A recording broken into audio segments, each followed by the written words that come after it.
I'd like to say a big thank you to the AJR for all the work that they've done in preparing and getting this seminar off the ground, and the work they do with the survivors and with many of the refugees, because I'm a member of the AJR, attend their meetings, and it is a really, really useful thing to be a part of.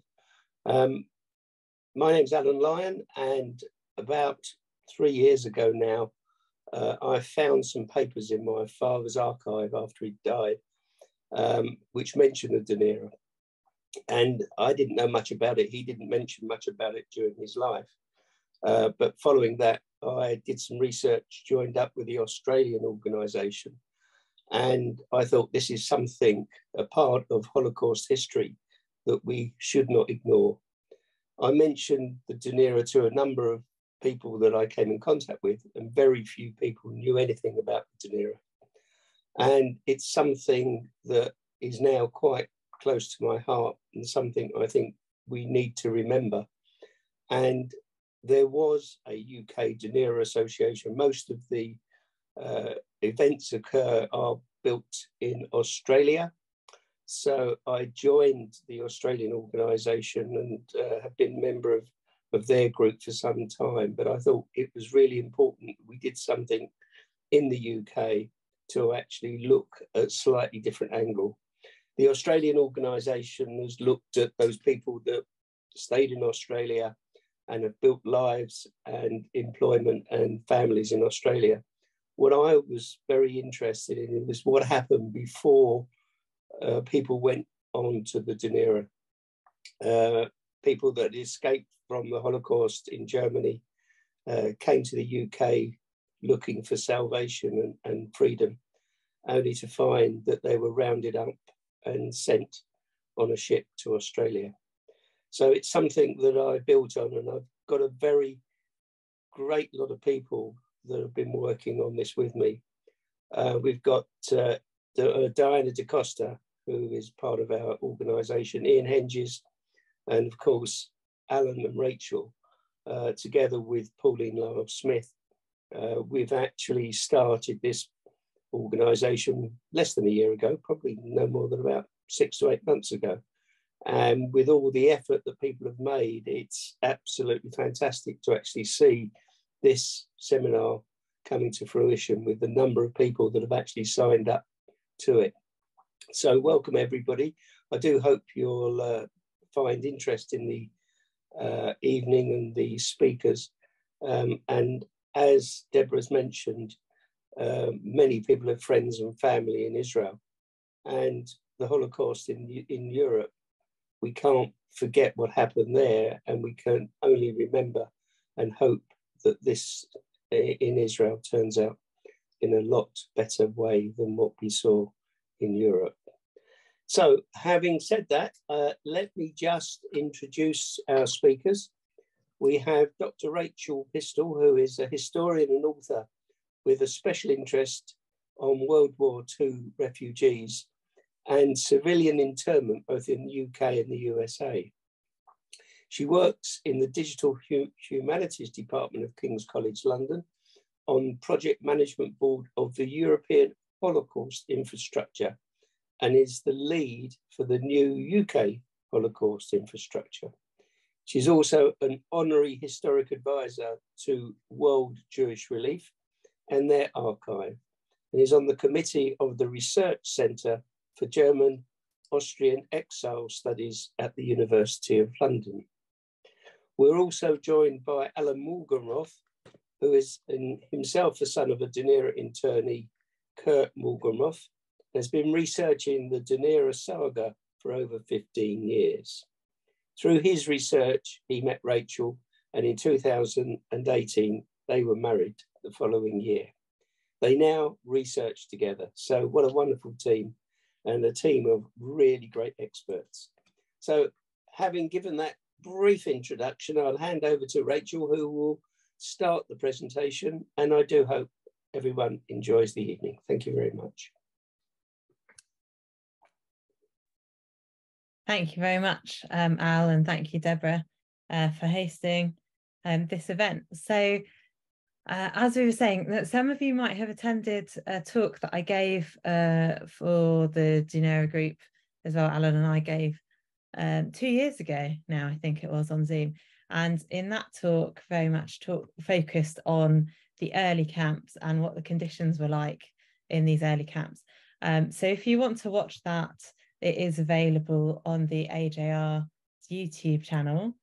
And I'm just going to share my screen. I'm just going to check which screen it's on. But equally, if you want to see any resources related to internment history, you can always check on my website, where I've got links to all of the videos that I've done with AJR and other organisations. So with that in mind, I'm not going to focus as much on the early camps today. What I want to talk to you about is actually how the situation of deportation abroad happened. What led to this? What were the aims of the British government? What were they trying to do? And what was the sort of timescale that we're looking at? So although in the First World War, there had been a mass internment of all so-called enemy aliens, that's anybody who's a civilian who has a nationality of a country with which you're at war, they were all locked up in the First World War and treated very much as the enemy. And the situation in the Second World War was very different. In the second, so we have a little extract from a Home Office paper from 1939, which said, this was about October 39, Germans and Austrians in this country, being nationals of a state with which His Majesty is at war, are liable to be interned as enemy aliens. But most of the Germans and Austrians now here are refugees from the regime against which this country is fighting, and many of them are anxious to help the country which has given them asylum. Others have been here a long time and have formed such ties and associations here that their sympathies are with this country rather than with their country of origin. Some of them have British-born wives and British-born children. It would, therefore, be wrong to treat all Germans and Austrians as though they were enemies. So there's a very real understanding of the types of people who are being called enemy aliens, and the fact that they would potentially be a much greater asset to the British war effort if they were left at liberty. But of course, there was some sort of screening that needed to take place. And this is where we have the creation of the tribunals. And these were set up from September 1939 and their work ran until January 1940. And it was their responsibility, they were scattered throughout the country, and it was their responsibility to assess all of the enemy aliens, so all of the Germans and Austrians living in the UK, to decide whether they felt that they were threats to British national security. And from taking figures from the Home Office files, I've been able to create these maps, which give you an indication of where the refugee population was living, well, the enemy alien population. So it's called at the time because it encompassed all Germans and Austrians. And so you can see here, I've had to do a zoom in on London because all of the different London boroughs were divided into metropolitan areas and divisions, and they were seen separately. So this gives you a real indication of sort of the concentration of where Germans and Austrians were living at the outbreak of war, and this information comes from the beginning of the war. The reason why, I mean, London, it's not particularly surprising perhaps to see that you've got such a high concentration of Germans and Austrians there. And the reason Kent is highlighted in such dense population of refugees also is because of the existence of Kitchener camp. And so the majority of the Germans and Austrians who were living in Kent at the time were part of the Kitchener camp, and that's why that area in the southeast is so full. But you can see there are some areas that didn't really have particularly large populations, if any at all, and others where it tended to be quite congregated. So using this information, this system was set up. Every single German and Austrian who had entered the country, their information was already held centrally. It was already part of the local police force, had registration, with everybody. As soon as you entered the country, you were already registered, and then you were forced to register anywhere that you lived within the UK with the local constabulary. So therefore, they already knew who to contact, and ultimately the tribunals assessed 75,500 individual cases in the space of 4 months. Many of the tribunals, they were all set up on roughly the same lines, but with different individuals. So you could never exactly predict the result, because sometimes the people on the panels might be particularly sympathetic to refugees. Sometimes they might be particularly against Germans and Austrians. So that could affect classifications. But the key thing there is they're expected to classify every individual into one of 3 categories. And that's category A, which is considered an immediate threat to national security and therefore requiring immediate internment. Category B, where there were some reservations about the individual for whatever reason. They could remain at liberty, but they were unable to own a bicycle, travel more than a few miles from their home, or own cameras, radios, and so forth. And category C, which was the category for the genuine refugee from Nazi oppression, so no restrictions placed on you at all. And once this procedure was completed, then there were only 600 individuals who had gone before a tribunal who were immediately interned as category A. And I've got a few statistics for you just to really highlight how the categorizations were done. And the vast majority of individuals were categorized as C, very small proportion as category A, and then you've got this slightly bigger wedge of category B. And I think it's really important to note that when the British were doing these categories, they were talking about a threat to British national security. So that means that as far as the British were concerned, in terms of the war effort, you could be as much of a threat if you were a Nazi, if you're a communist, or if you're a radical trade unionist. Because if you're a radical trade unionist, they were worried that you were going to agitate and create problems within the factories and halt the British war production. So this is why these groups were selected. Now, you'll notice there are some slightly strange categorizations possibly at the bottom of the screen. So what happened was when the individual went before a tribunal, they were given an enemy alien tribunal card, and some of you may have seen these. They're part of the HO396 series that you can access via Ancestry or Find My Past, and they give information about the individuals who went before the tribunals. And there are a couple of different types of enemy alien tribunal card.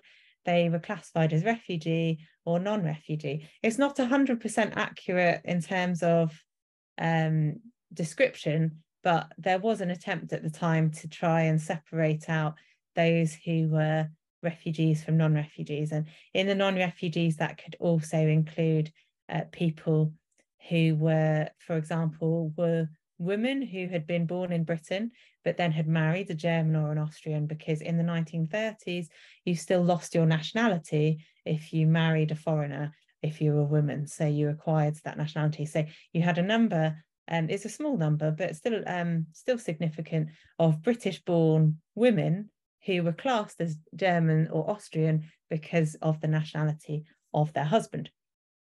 So where it says at the bottom, female FB, that means foreign born, and BB means British born. So again, you can see sort of the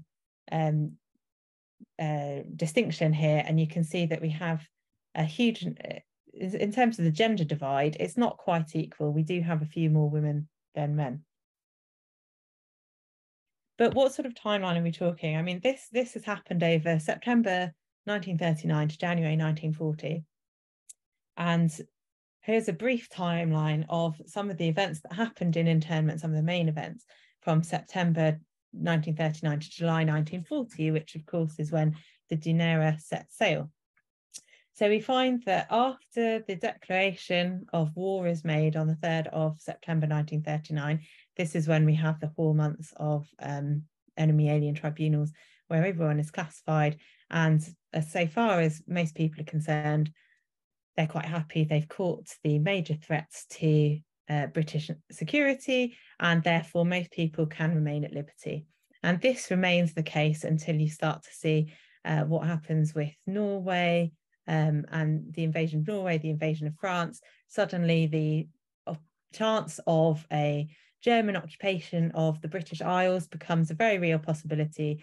And this is when people start to second guess and have questions about the tribunal policy. And was it safe enough? Did it actually do enough to protect everybody from any potential saboteurs, parachutists, etc.? There's a lot of propaganda happening at this time where it's believed that the only reason the Germans could have gained so much territory so quickly is because actually people posing as refugees who would come into these countries had actually then assisted German parachutists. And so there's a huge amount of spy hysteria that is whipped up into a frenzy, especially with the right-wing press as well, that leads to then a change in government policy. Now, when a lot of people talk about Churchill's role in internment, which of course is a significant role, but it should be borne in mind that he only becomes Prime Minister on the 10th of May 1940, and preparations for internment had been going on for many months before this, because although the tribunals had been set up and the decisions had been taken, there's always the option that mass internment was going to have to be done regardless, and therefore plans had been put into place. And by the time we get to Churchill becoming Prime Minister, he was for these plans and he had supported the drawing up of them in previous months. But it wasn't solely his policy. So we see that the first wave of arrests to happen are on the East Coast. So this is the east and the south coast of the UK, from Nairn in Scotland down across the UK, then through Hampshire as well, because these were the most likely places of invasion if the Germans were to come across to the British Isles. So it was considered the most sensible option to remove as many foreigners from these regions as possible, just in case any of them wished to assist with the German invasion. Then only 4 days later, we see the arrest of male category Bs. And this is why this is very much in partnership with my previous talk in terms of talking about all the early camps. Essentially, what happens in a nutshell is when people are arrested, they're initially taken to their local police station. They might be held there for a few hours or up to a week, and then a group of people will be sent to a transit camp, because with the mass arrests, there were not any pre-existing camps that could be, well, there were some pre-existing camps that could be used, but they didn't have enough space, so they needed more camps. And some of the pre-existing camps that had been used were holiday camps in the south, in Devon, and some race courses as well, and they needed to increase the number. So this is where you start to see more of these temporary transit camps exist in other race courses, in the winter quarters of a circus in Ascot, and housing estates, fields with bell tents put up in Prees Heath and Sutton Coldfield, etc. There's more information on that in some of my other talks. The first Isle of Man camps, because they realised that actually if they're going to do a policy of mass internment, they need some semi-permanent camps to exist. These camps, the first one opens on the Isle of Man on the 27th of May. Then the next day, the female category B are arrested. If their children are unable to be looked after by somebody else, then they can accompany their mother now to the Isle of Man. One date that I haven't put in here is that Italy declares war on the 10th of June. And because internment's already going along, there's no time to do something like a tribunal system for the Italians. And you're looking at a very different sort of structure of who is Italian living in the UK. So they are just rounded up en masse, the male Italians between the ages of 16 and 70.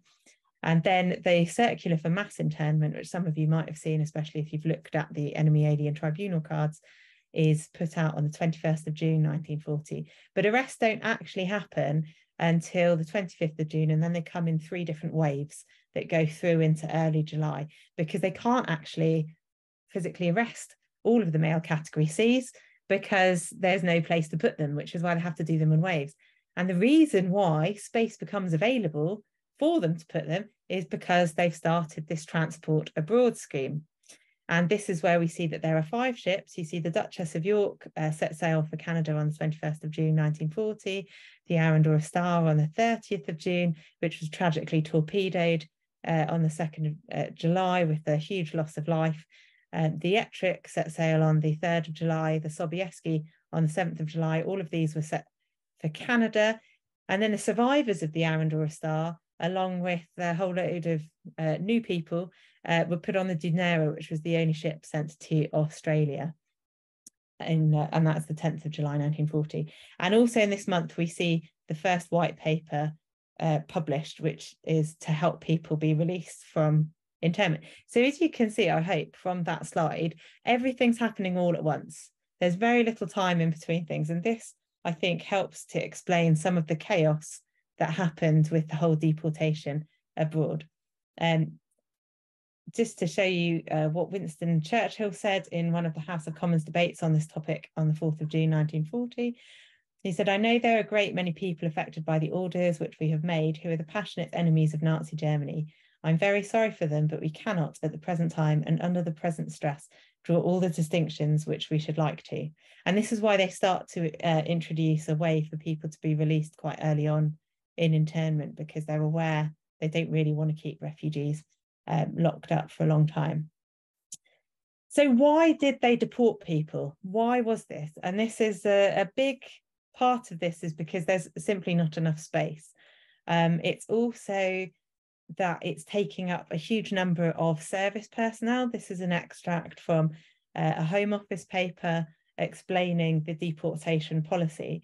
They wanted to free up service personnel, and they were also worried that should the Germans invade and come across these camps, that actually that could be used against the UK in some way, especially if some of these are considered the most dangerous. So what do we mean by the most dangerous? These are the people who are in category A or possibly B. That's who are considered the most dangerous. Now, of course, it's not a foolproof policy. So there are many refugees who are considered a B, be that because they were self-employed or they didn't really have that many references in the UK, or just the way that they spoke to the tribunal judge. Any of these things could affect it. In terms of public feeling, if we look at some Ministry of Information reports from the 6th of July 1940, in general, the internment of aliens had popular support, but in intellectual and professional circles, there was an awful lot of protest against the internment of aliens, because they knew that many of them were refugees who they had helped to get into the country, and they were very upset that they were now behind barbed wire, completely understandably. And as we were seeing on the timeline that I was showing, everything was happening in such a short space of time that the methods by which it was carried out were not consistent. They were often panicked. They were not fully thought through.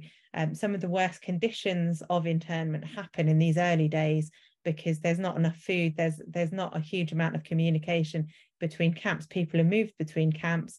The camps aren't always expecting them. They don't always have enough food. They don't have enough accommodation. Everything is incredibly makeshift. Conditions massively improve once the camps are opened on the Isle of Man, and people have a lot more autonomy over what they do, and also the living conditions are superior to this period. So really the worst parts of internment are during these first months where the mass arrests are happening, and also the deportation abroad. Oops. So who were sent abroad? Now, the idea, and I'll come out of, I'll stop sharing for a sec.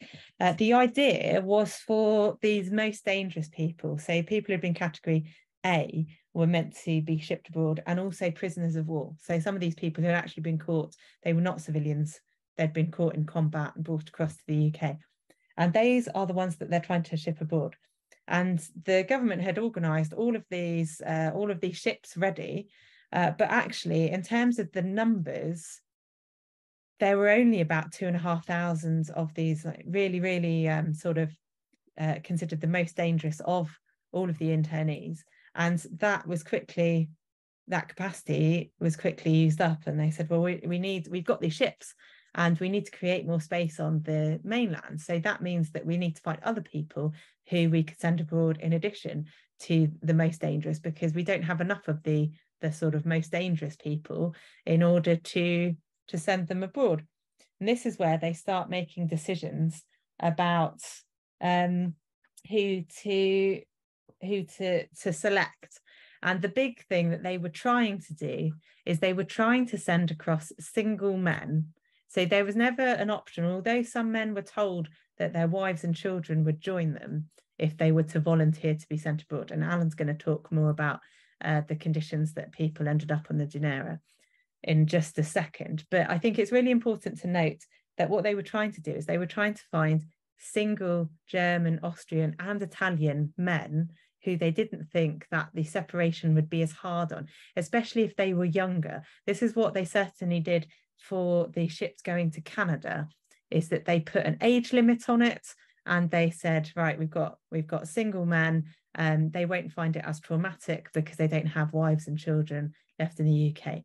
But it was a very chaotic time, and people often sometimes swapped for somebody else in the list. And the whole sorting through embarkation lists is ongoing work that Alan and I have been engaged with for the past few years to get a really big full understanding of exactly who was sent aboard. But that was the intention, although it wasn't always the practice. The intention was to try and spare people from emotional hardship.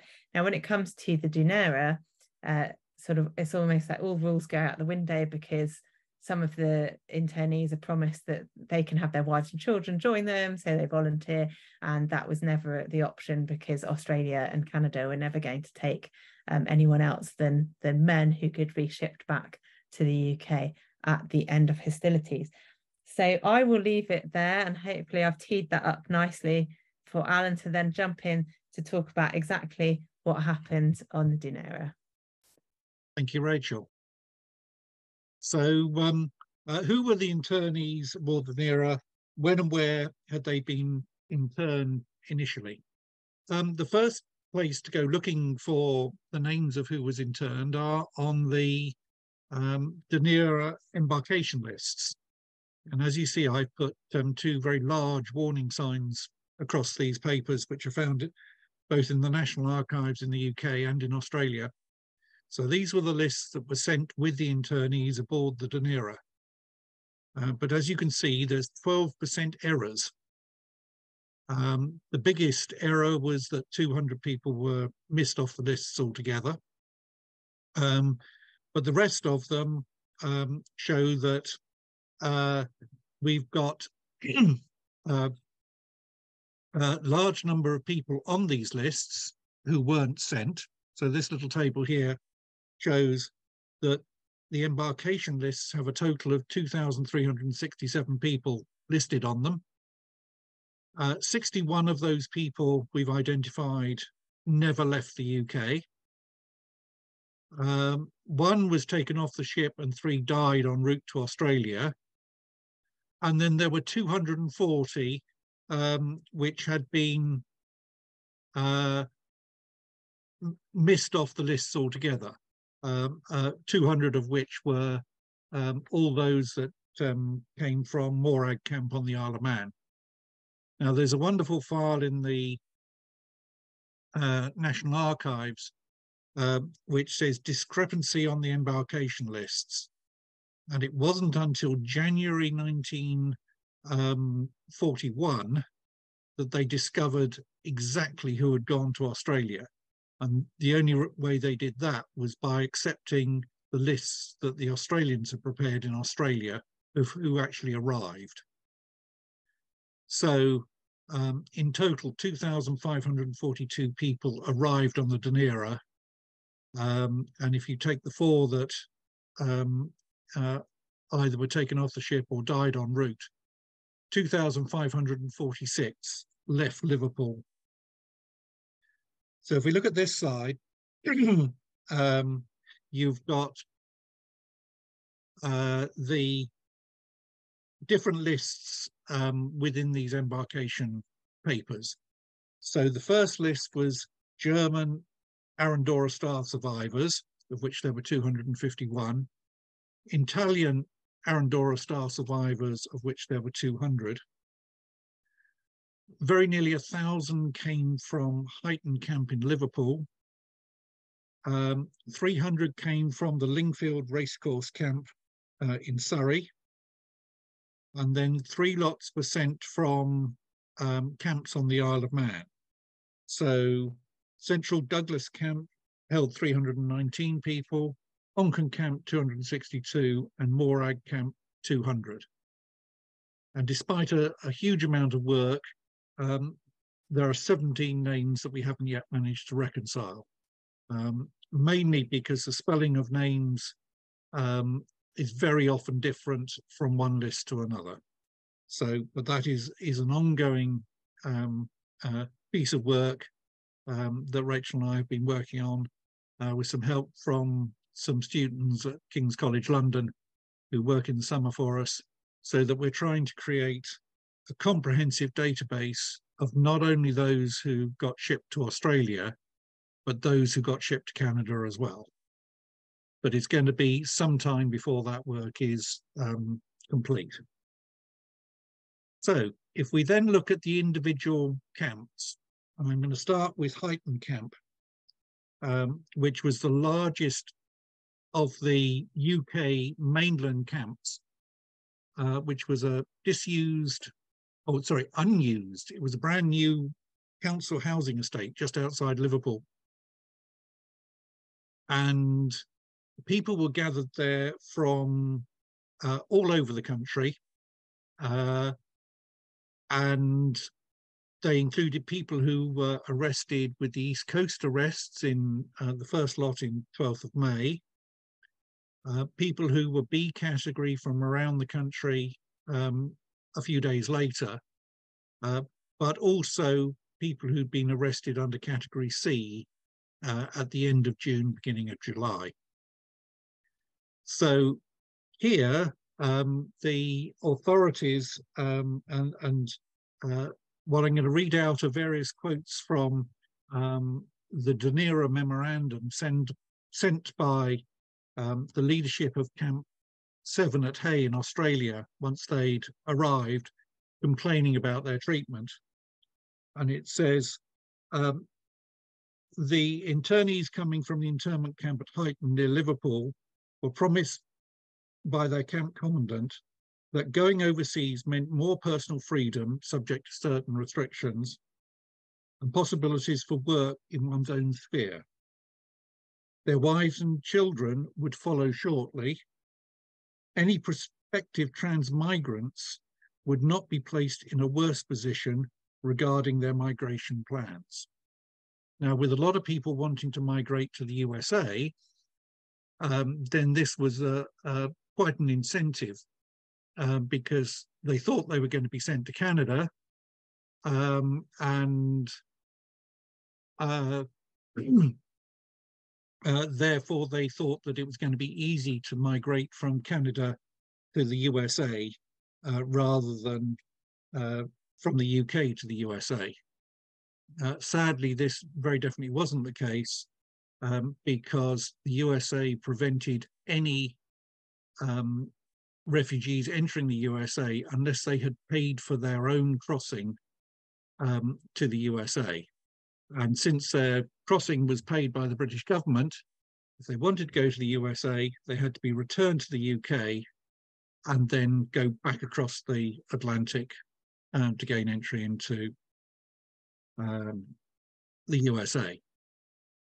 So this disused housing estate was mainly the houses, but in the height of the crush of all the internees, there are an awful lot of bell tents and tents put up in the front gardens of these houses. So, and as I say, the people who ended up in Huyton camp had come from all the way around the country, some from London, but mainly the rest of the UK. So the next camp we'll look at, or the group of people, were the 300 that came from Morag camp on the Isle of Man. Now, Morag was in the north of the island of the Isle of Man, and was actually the first camp to open. And the first people who arrived there, I think it was 863 internees from the Kitchener camp in Sandwich in North Kent. Now, the Kitchener camp had been a refugee camp which had housed anything up to 3,500 men who had been rescued from German concentration camps and released to come to the UK. A lot of those people had joined the Pioneer Corps. Some had moved abroad, which was the intention that all occupants of that camp should have moved abroad. Others had found some work in the UK, been released for jobs of national importance. But of these 3,500, 863 were still in the camp when the East Coast arrests of the 12th of May were announced. And the camp changed from a refugee camp to an internment camp. And a couple of weeks later, on the 27th of May 1940, they were then transferred to Morag camp on the Isle of Man. Now, from the painting that you see at the top left-hand corner, this was a large parade of very large guest houses and bed and breakfasts on the Isle of Man. And you can see that the 2 lines of barbed wire have been put up round the along the seafront to enclose these camps. The internees there were told that they would probably go to Canada, and that those wanting to transmigrate to the USA could do nothing better than to volunteer for this transport, especially as they would save their sea passage in that way. And as we've already said, that was actually a complete fallacy. It may not have been at the time, but it was certainly something that America then changed the rules, which meant that couldn't happen. Okay, so the next camp we're looking at is the Lingfield Racecourse group. Now, Lingfield Racecourse was in Surrey and was hastily requisitioned by the government, and was actually one of the earlier camps and had contained a variety of the Category A prisoners before they were sorted out and sent to the holiday camps in Seaton and Paynton in Devon, and contained a great mix of both refugees and Nazi sympathisers. So that was a little toxic mix. But by the time we got to July, these were people who'd been arrested with a wave of arrests for the Category C people. And in the main, those that ended up on the Dunera were arrested on or around the 1st or 2nd of July, 1940. So just 9 days or so before the Dunera sailed. They were expecting to have been transferred to a permanent camp. So they were quite expecting to have been transferred either to Huyton or to the Isle of Man.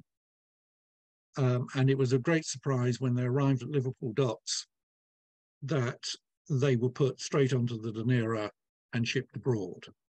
So they were probably the only group who didn't know that they were going to be sent overseas. The next camp is the Central Camp in Douglas, and there were 319 internees on the Dunera that came from Central Camp in Douglas, and they had been rounded up and collected with East Coast arrests, Category B arrests, and Category C arrests from all over the country. So some might have come from Scotland. There'll have been temporary camps in Lincoln. There was the racecourse just outside London, Kempton Park, and again Lingfield Racecourse, to name but a few. They could have come from a wide variety of these very temporary internment camps. So many of which were only set up for 10 days or so as a temporary measure. So again, they were told that by their camp commandant that they were going to Canada, and their wives and children would be in the same convoy. The sister camp, also on the Isle of Man, was Onken camp, which happens to be where my father ended up. Now, the people in Onken camp were almost without fail Category B internees that had been arrested in London on the 16th of May, and initially sent to Kempton Park Racecourse. From there, they were transferred to the infamous Wharf Mill internment camp just outside Bury, which was a disused cotton mill, where there were appalling conditions,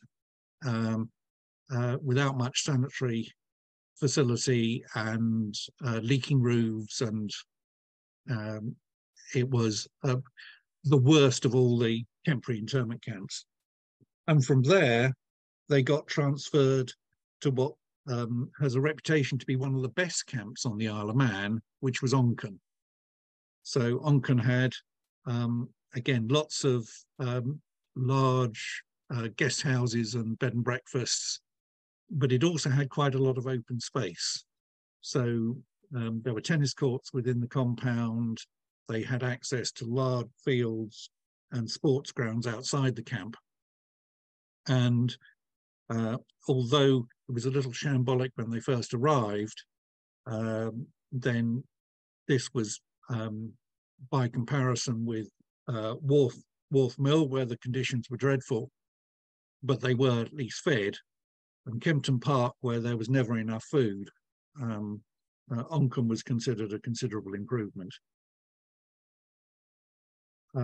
So also on board, as Rachel mentioned, that some of the survivors of the Arandora Star, which sank on the 2nd of July,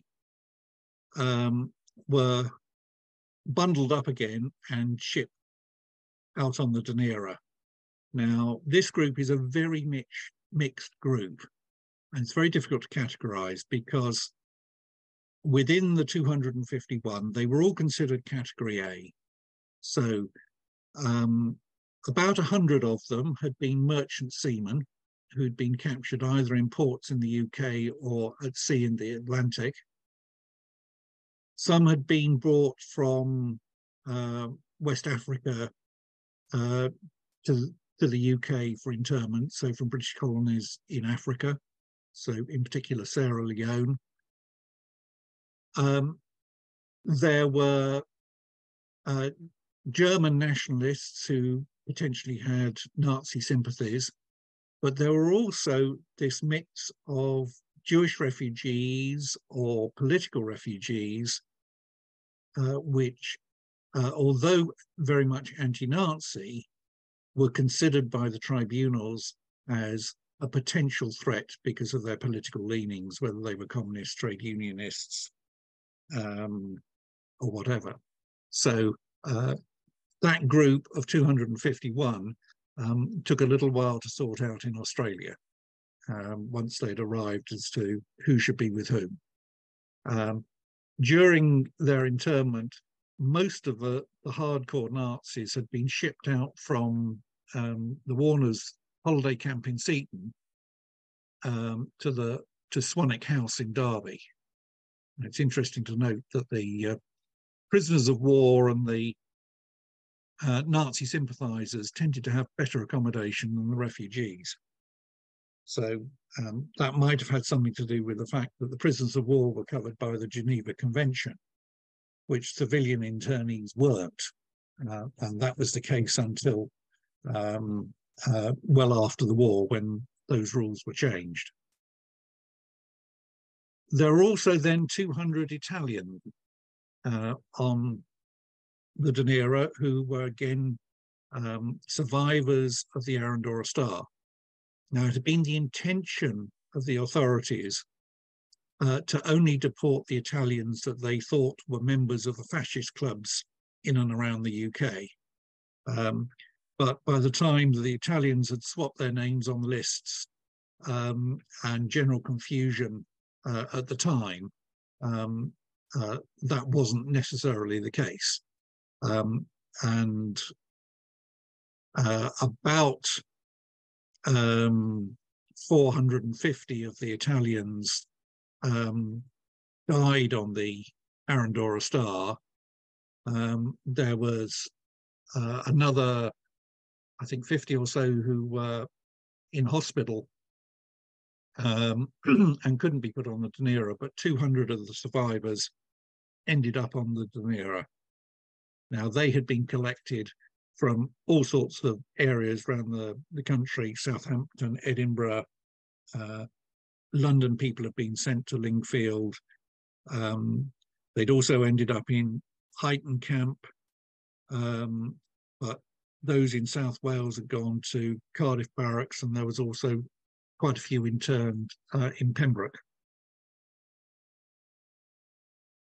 So another little chart here shows, interestingly, the ages of the Dunera internees. And here I'm excluding the survivors of the Arandora Star.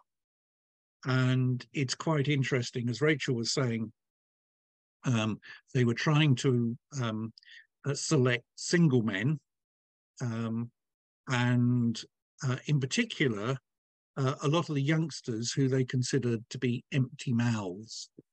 So they weren't yet earning, and they therefore selected them because they were a drain on the resources within the UK. So you'll notice that 29% were aged 16 to 19.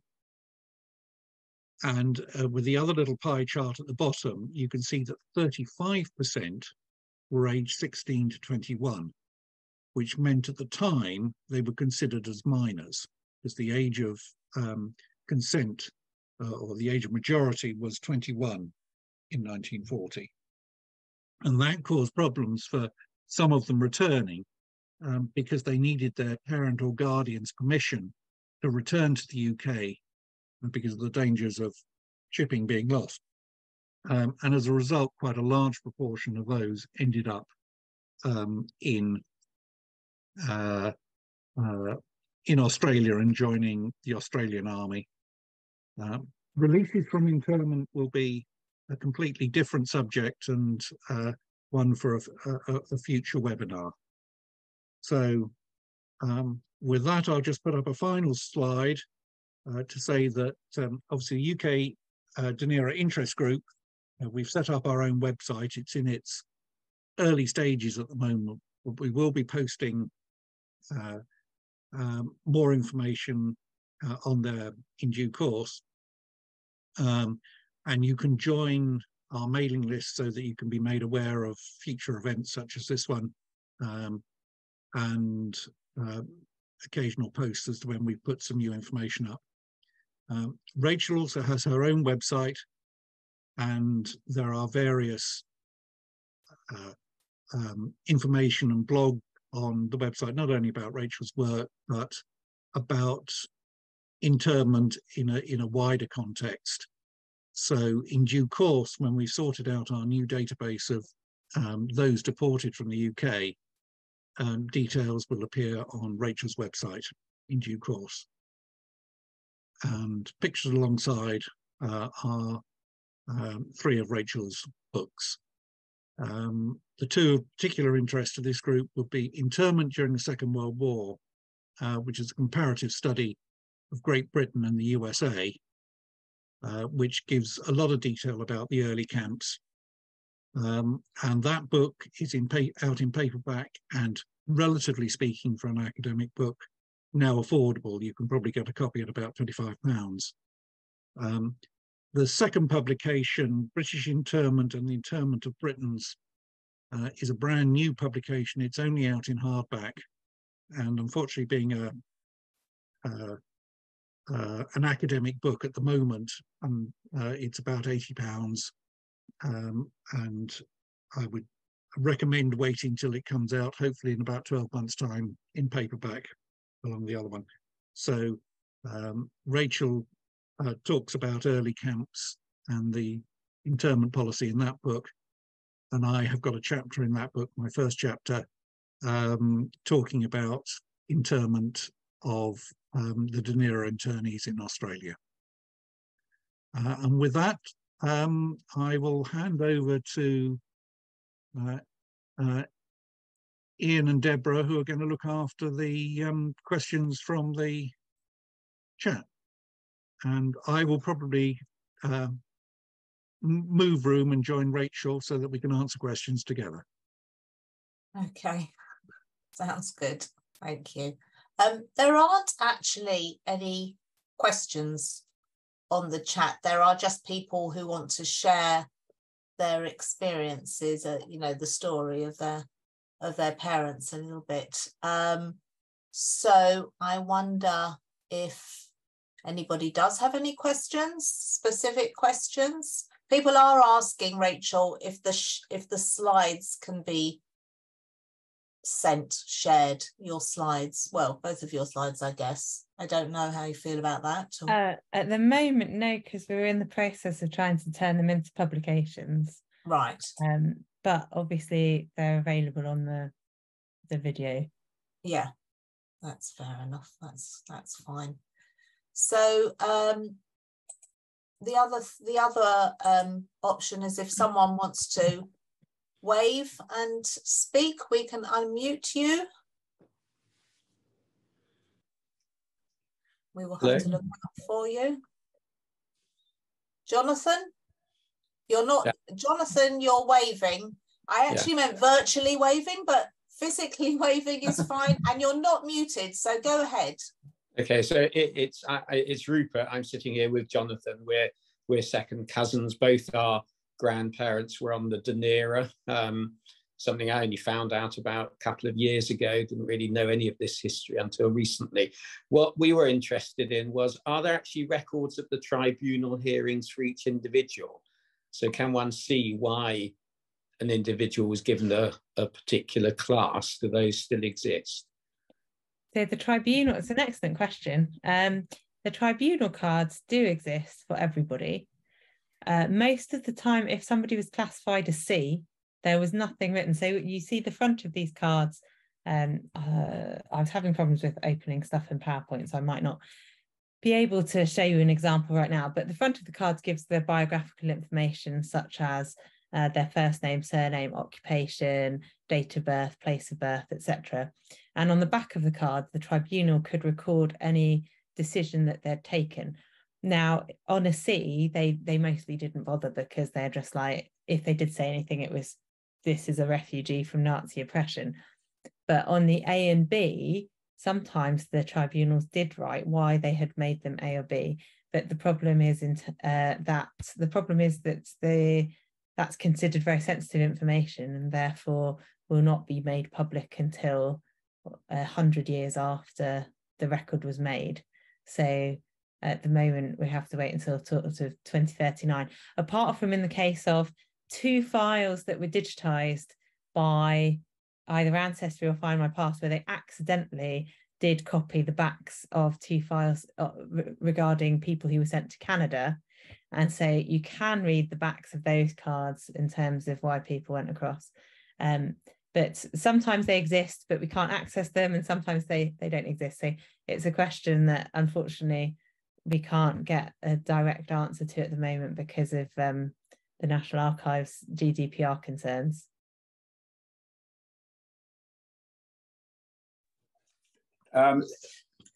Thanks for that. Just one quick question.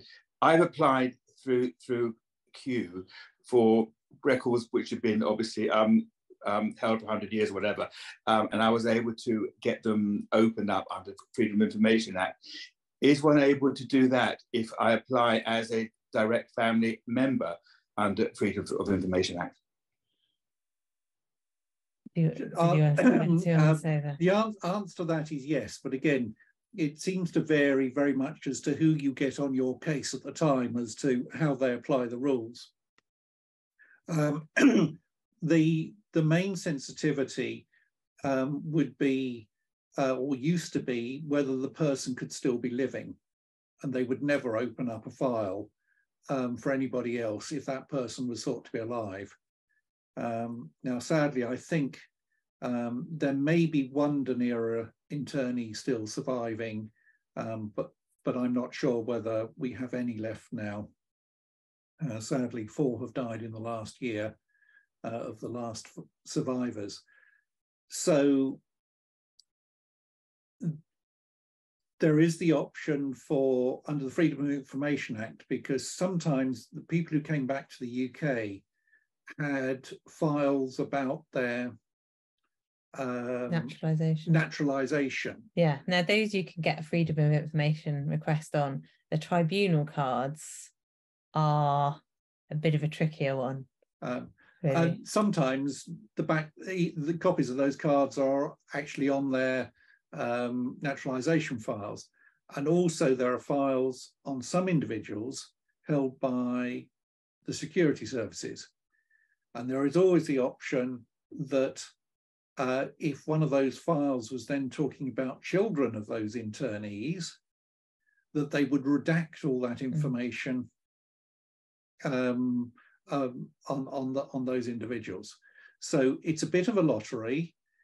I think our advice would be that if there's a naturalisation, you're probably not going to get success on the back of the tribunal card directly, but if there's a naturalisation file or a security file held on your relative, you should definitely put in a Freedom of Information Act request for that, because often it will say within either of those files why that person was actually put into a category without even having to see the back of the card. Unfortunately, he didn't even reach the UK again. He was on the Abosso, he was not even naturalised. So that isn't the case here. Yeah, no, well, it's really, yeah, it was.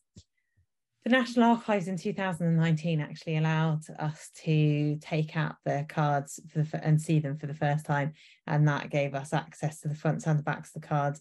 And then they realised during the pandemic that they changed their mind, and so now no one can access the cards directly. So I'd say give it a shot. And can you remember? I can't off the top of my head whether he was a category B or C. I'm trying to remember. I've never looked. But we can look him up.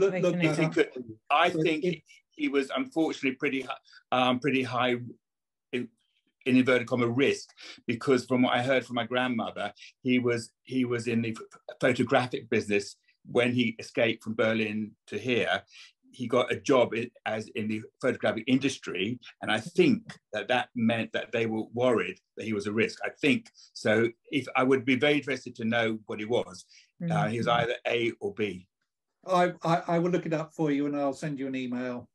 Thank you very much. Thank you. Great. Okay, let's move on now. We have a question in the chat from Michael Kaczynski. My father was interned in Lincoln, but I'd like to find out which camp he went to on the Isle of Man. So that means he was at Lincoln Barracks. He was. So what we've been doing, or something that we've been working on the past few years, is trying to compile a map of all of the transit camps, because people are aware of the camps on the Isle of Man and they're aware of Huyton, but make sure you mute yourself. They're Huyton, but not lots of the temporary camps that were within there. So if that's interesting that you know who was sent to Lincoln, he won't have spent a huge amount of time there. We're trying to work at the moment and piecing together trajectories of internees. So this is why Alan's gone back to get the computer, and I hope that your speakers are off. I think so. Okay, good. Right, so Alan will just look into our trajectories on that. So is that, if that's going to take you a couple of minutes, shall we move on to the next person, then come back to this? Yes. Yes. We could. Yeah, should we go to the next question then? Okay, so I'm going to paraphrase this question, but this is Aura Gordon, who's writing from New Jersey, who had, her father was on the, excuse me, her father was on the Dunera, and I do not know where my father was in waiting before he was put on the ship. Is there any way to find this information?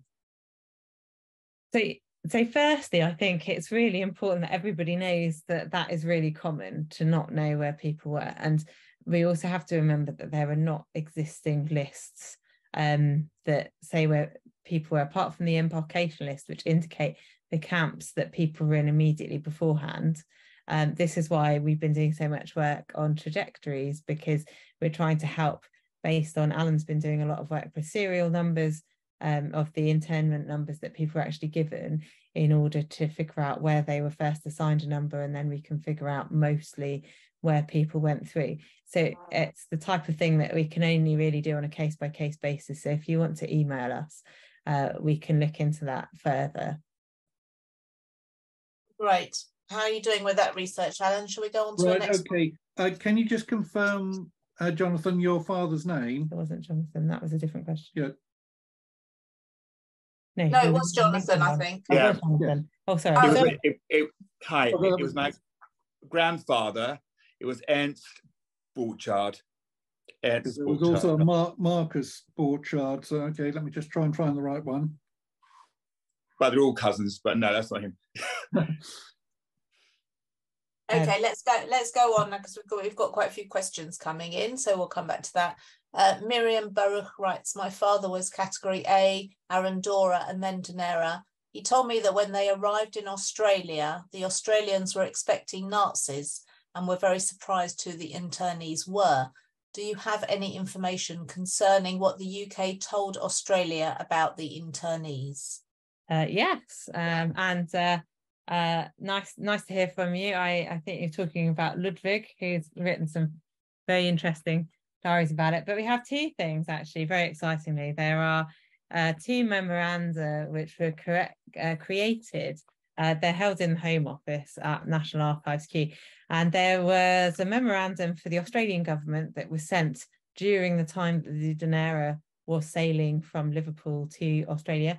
And there was a memorandum sent to the Canadian government that was sent after all of the ships had landed in Canada, to explain exactly what the British had done in terms of their internment policy, how they had selected the internees and who they should expect. So Australia was very clearly told that they were not, that there were going to be 251 German and Austrian category A survivors of the Arandora Star, along with 200 Italians who had also survived the Arandora Star. And then they were told that it was going to be a mix of German and Austrian B and C internees that made up the rest.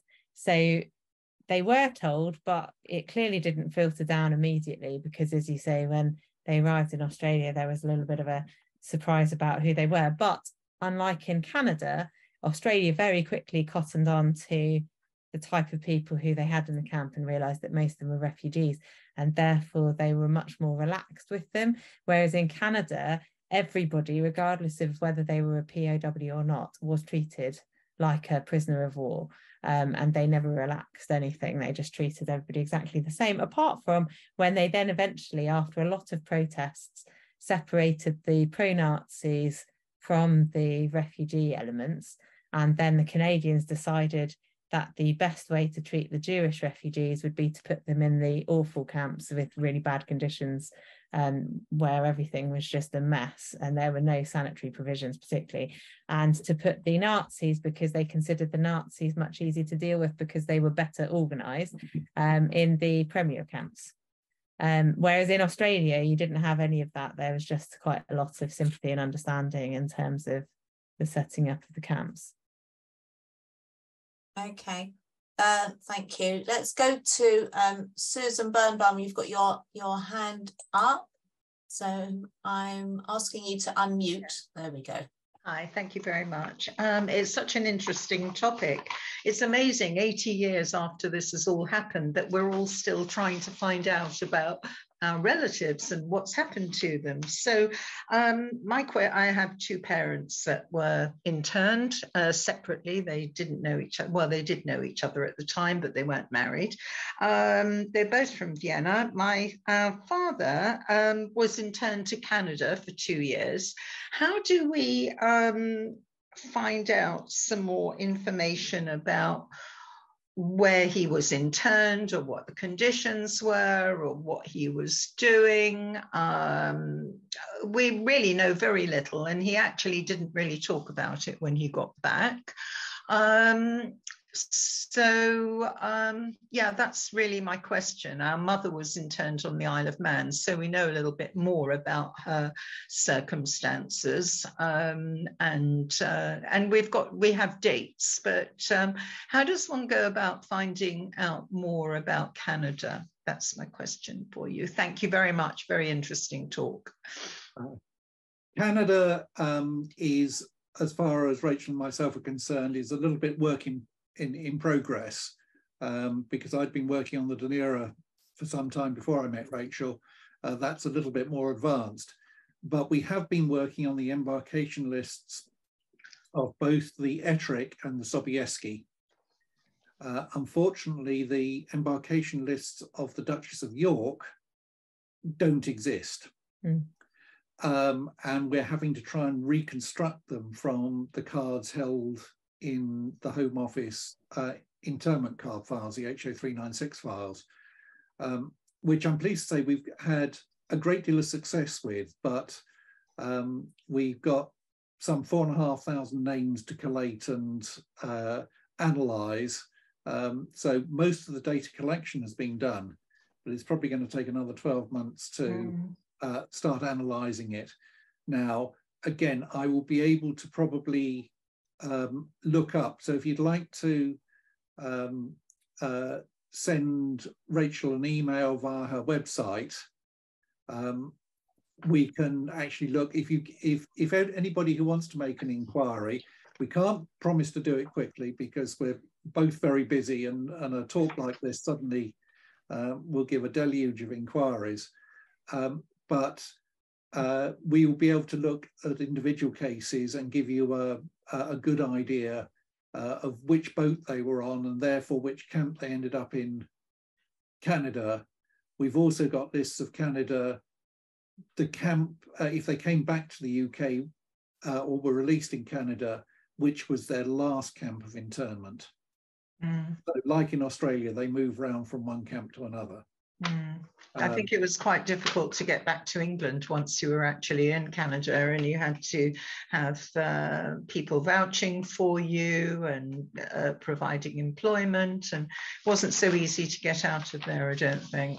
It was a lot easier to get out of Canada than Australia. And I'd say the easiest place to get out was the Isle of Man, for obvious reasons that you hadn't been sent abroad.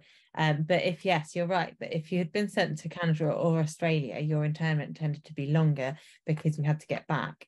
The process for getting out of Canada was quite similar to the Isle of Man, and so it didn't take sort of huge amounts more. Well, it did take quite a considerable amount more time, but not nearly as much as the Australians, because there were many more ships going across the Atlantic that they could put internees on to come home.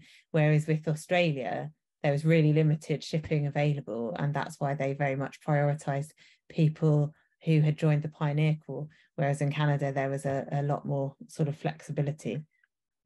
I don't think England was that welcoming in terms of having people back.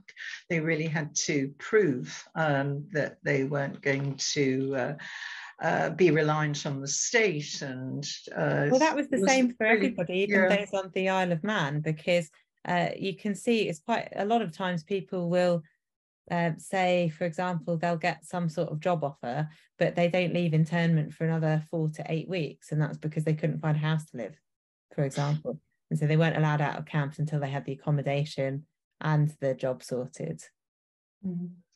Thank you very much. Thank you. I will email you. Thanks. Sorry, I keep forgetting to unmute myself. Sorry, Rachel. Right. So a couple of people have asked if it would be possible for the new Dunera group to put pressure on the government to release all the information which is still locked away. The information is pretty much out there already now. There isn't really if you the type of things that are missing more relates to the files concerning the Arandora Star. So because of the controversy around that, there are some files which we may never see that are sort of in the National Archives catalogue, but aren't there if you actually go to the National Archives and ask for them. Regarding the Dunera, all the information has been made available, apart from the backs of the enemy alien tribunal cards. Right, so obviously it's not part of my family history, but would people know then how to access the information that's out there? So there are various files. If you go to the National Archives website and people go to search the catalogue and you type in Dunera, that will pull up pretty much all of the files that the National Archives holds on the Dunera. Anybody is able to register for a reader's ticket to go look at the original documents. So if you want to go and sort of dig into that in person, that's what I would say to do. Great, thank you.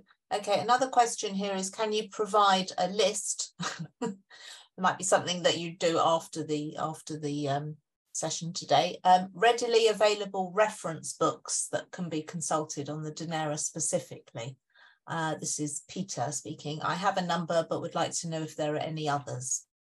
We don't know which ones he's got. But yeah, I'm sure that can be arranged on the Dunera UK website, and we'll talk with the rest of the committee about. We have been talking about that. Yeah, we just haven't got that. Along with all these things, it takes a little while, and there are new books coming out all the time. Yes, great. So Ian, if you just send that to everybody, because you've sent me a link about the National Archives, but you only sent it to me. So if you send it to everybody, there's a link coming up on the chat now. That's great. So hold on, sorry. Will future webinars deal with life aboard? I think that's supposed to be the Dunera, as well as life at Hay and Tatura. That's right, Tatura, yeah. Tatura. Yeah, so this is just the first of many events that will be organised by the Dunera UK group to talk about different things related to the Dunera. We're just setting the scene for the rest of them. So if you sign up to the Dunera UK interest group mailing list, then you will find out about all of the events that are organised. That's great. I'll just read out this comment from Debbie Wencart. My grandfather was from Vienna and was at Kitchener camp and then sent on the Dunera, eventually made his way to Palestine. I was able to get his correspondence requesting a visa for Palestine from the Central Archives of Israel. It was very informative. So that's okay. We have one person. I don't know how to pronounce your name. I'm going to call you Aggie. Sure. Hi. Hello, everyone. Hello, Alan. Hello, Rachel. Hi, Agnieszka. Sorry, I've got one stupid question, which is not connected a bit to your topic. This is a question: how the ships what was the factor that this ship was chosen to get people like Dunera, for example? It is just available ship, or it was arranged in some way? I'm asking this question because you told us at the beginning about other transports to Canada, and this is a famous case of Sobieski, which is a part of the convoy. Actually, they were also taking to Canada Polish gold and other Polish treasures like Gutenberg Bible and Chopin lists and other stuff. So it's quite famous convoy. And also, obviously, in Polish historiography, this famous convoy to Canada with refugees and enemy aliens. So it's like, it's presented like, you know, those people were, by the way, taken to Canada with Chopin lists and other treasures. So I'm just curious, you know, that Dunera was, it was prepared, or just, you know, take the available ship, which, you know, just is available because he's not going to Narvik or somewhere else. Let's go to Australia. Okay, I was going to say just thanks, Agnieszka, because yeah, I'd forgotten about the other things that Sobieski did. So the government had requisitioned a lot of transatlantic liners and other liners, and converted them into troop transports in advance of wanting to ship soldiers around from one place to another. So the Dunera, the prefix is HMT, His Majesty's Transport Dunera.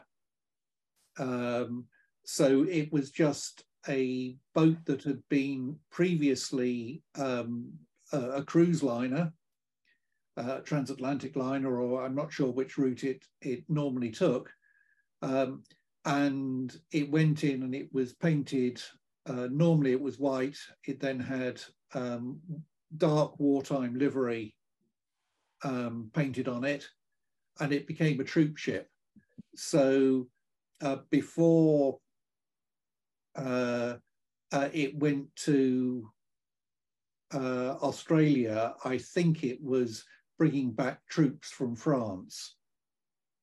And I understand there were actually more troops aboard it than there were refugees. So there was considerable overcrowding when it was used as a troop ship, as well as when it was used as a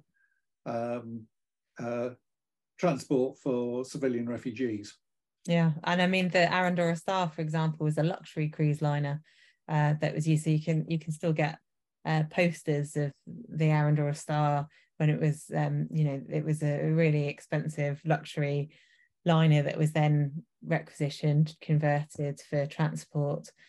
So yeah, so these were large ships that had been used in the leisure industry that then the government then requisitioned and said, right, you're big enough and fast enough that you can be used to transport prisoners of war, internees, Polish gold, things like that, around the place.